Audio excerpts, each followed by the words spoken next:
This is Classic Conversations with Professor James Hartwell and student Olivia Robinson. Together, they explore the world's greatest literary works, one classic at a time. Hello and welcome, listeners. I'm Professor James Hartwell from the Department of English Literature. And I'm Olivia Robinson, third-year English major and your fellow guide through these literary journeys. Today, we're diving into one of my absolute favorites, Jane Austen's Pride and Prejudice. Pride and Prejudice. You know, Olivia, whenever I mention this novel in my survey courses, I see half the class light up with excitement and the other half try to suppress their groans. Let me guess which half I fall into. But I realize that some of our listeners might not have read the book recently, or at all. Would you mind if I gave a quick summary before we dive deeper? That's an excellent idea, Olivia. Please go ahead. Pride and Prejudice was published in 1813 and centers around the Bennet family, particularly the second eldest daughter, Elizabeth. The Bennets have 5 unmarried daughters: Jane, Elizabeth, Mary, Kitty, and Lydia. And since their family estate is entailed to a male cousin, Mrs. Bennet is desperate to see her daughters married well. And the story really gets going when 2 eligible bachelors move into the neighborhood, doesn't it? Exactly. Mr. Bingley, who's friendly and well-mannered, rents Netherfield Park and brings along his friend Mr. Darcy, who's wealthy but comes across as proud and disagreeable. At a local ball, Bingley immediately takes an interest in the eldest Bennet daughter, Jane, while Darcy famously snubs Elizabeth, calling her tolerable but not handsome enough to tempt me. Not exactly the best first impression. Definitely not. Elizabeth overhears this remark and forms a strong prejudice against Darcy. Meanwhile, Jane and Bingley grow closer, but after Jane falls ill while visiting Bingley's estate, Elizabeth walks miles to care for her sister and ends up spending several days at Netherfield. During this time, Darcy finds himself increasingly drawn to Elizabeth, despite his initial judgment. And then we meet the infamous Mr. Collins, correct? Yes, Mr. Collins is the Bennets' cousin who will inherit their estate. He's a pompous clergyman who comes to visit with the intention of marrying one of the Bennet daughters.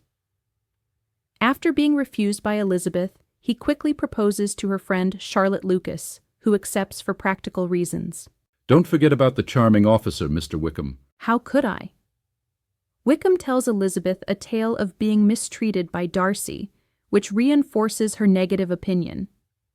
But the real turning point comes when Darcy unexpectedly proposes to Elizabeth, declaring his love while simultaneously insulting her family. She rejects him harshly, citing his role in separating Jane and Bingley and his supposed mistreatment of Wickham. And this leads to Darcy's famous letter. Yes, Darcy writes Elizabeth a letter explaining his side of the story, that he believed Jane didn't truly love Bingley, and revealing that Wickham had actually tried to elope with Darcy's young sister for her fortune. This forces Elizabeth to reconsider her judgments. And just when Elizabeth's feelings toward Darcy begin to change, disaster strikes. Her youngest sister, Lydia, runs away with Wickham, threatening the family's reputation. Elizabeth learns later that Darcy secretly intervened, paying Wickham to marry Lydia and save the family from disgrace. Bingley returns and proposes to Jane, and when Darcy visits, he and Elizabeth finally acknowledge their feelings for each other, overcoming both his pride and her prejudice. That's an excellent summary, Olivia. The novel ends with both couples engaged, promising happiness based on mutual respect and understanding, rather than just social advantage. Now that our listeners have the story in mind, I'm curious. How did a novel written over 200 years ago become such a cultural phenomenon? I mean, there are zombie adaptations, Bollywood versions, YouTube series. That's an excellent question. Jane Austen published Pride and Prejudice in 1813, but it feels remarkably modern in many ways. At its heart, it's a story about misconceptions and personal growth. And let's be honest, who hasn't misjudged someone based on a first impression? Exactly. Elizabeth Bennet is so relatable. She's intelligent, witty, but also flawed. She judges Darcy harshly based on one interaction at a ball. And that's what makes her such an enduring character. Elizabeth isn't perfect. She's prejudiced, as the title suggests. But what sets her apart from many literary heroines of that era is her self-awareness and capacity for growth. I've always wondered about the historical context, though. The whole marriage plot feels so foreign to modern readers. Were women really that obsessed with finding husbands? That's a critical question, Olivia. We have to remember that in Regency England, marriage wasn't just about romance. It was about economic survival for women. When Mrs. Bennet frantically tries to marry off her daughters, she's not being merely annoying or frivolous. She's genuinely concerned about their future security. Right.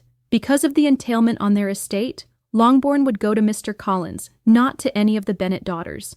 Precisely.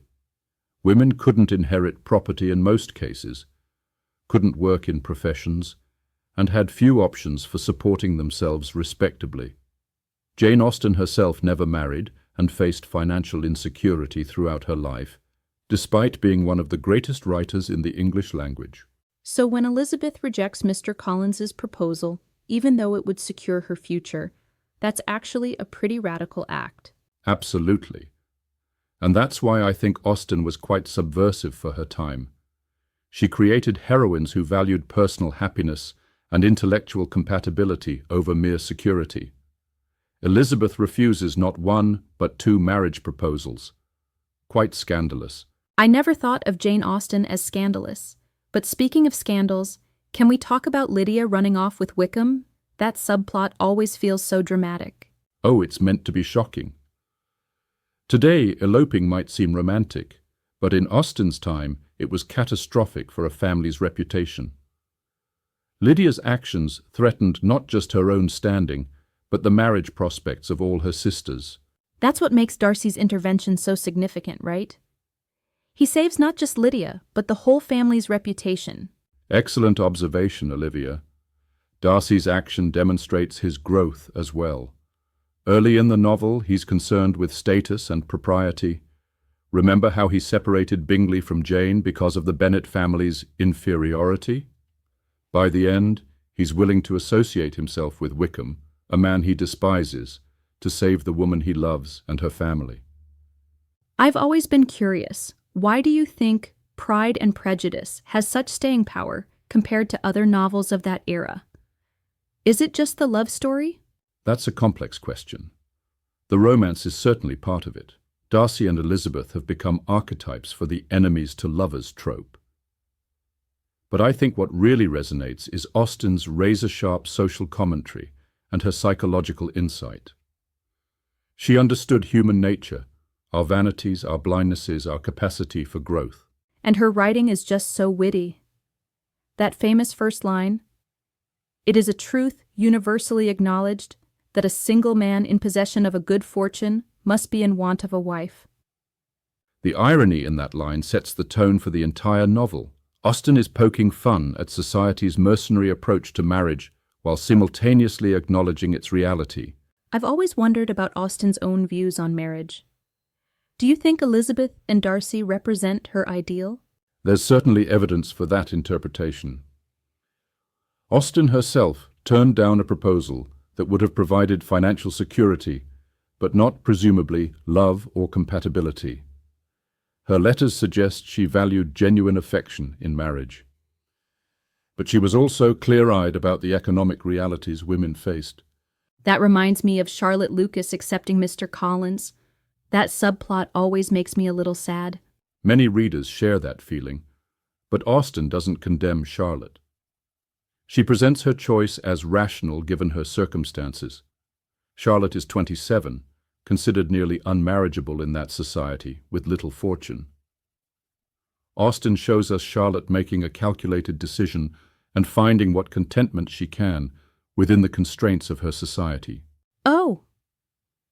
I almost forgot to ask about something that's always confused me a bit. What exactly was Darcy's position in society? He's not titled, right? Good question. Darcy occupies an interesting position in the strict class hierarchy of Regency England. He's not aristocracy, he doesn't have a title, but he's a member of the landed gentry with substantial wealth and an ancient family name. His annual income of £10,000 would be roughly equivalent to several $1,000,000 today. Wow, no wonder Mrs. Bennet gets so excited when she hears about Elizabeth's engagement. Indeed.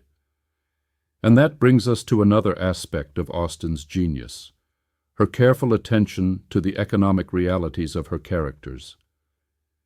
She's very specific about incomes and estates in a way that might seem mundane, but actually reveals much about social standing. I've noticed that her characters rarely talk explicitly about money, but it's always there beneath the surface. Precisely. It's considered vulgar to discuss money directly, but everyone is acutely aware of it. That tension between social propriety and economic reality creates much of the novel's drama. It's like today when people avoid talking about salary, but everyone's checking Glassdoor. An apt modern parallel. I think that's part of why Austen remains relevant. Human nature hasn't changed as much as our circumstances have. Before we wrap up, I have one more burning question. Do you think Elizabeth truly changes Darcy, or does she just finally see who he really was all along? That's the kind of interpretive question that keeps Austen scholars debating. I believe it's a bit of both. Elizabeth's criticism genuinely causes Darcy to examine his behavior and pride. But she also comes to recognize qualities in him, his loyalty, his generosity to his tenants and staff, that were always there but hidden by his reserve and her prejudice. That's what makes their relationship feel so satisfying. They both grow and bring out the best in each other. Exactly. And that message, that mutual respect and the ability to acknowledge one's mistakes are the foundation of a good relationship, remains as relevant today as it was in 1813. Well, that's all we have time for in today's episode of Classic Conversations. I don't know about you, but I'm feeling inspired to reread Pride and Prejudice with fresh eyes.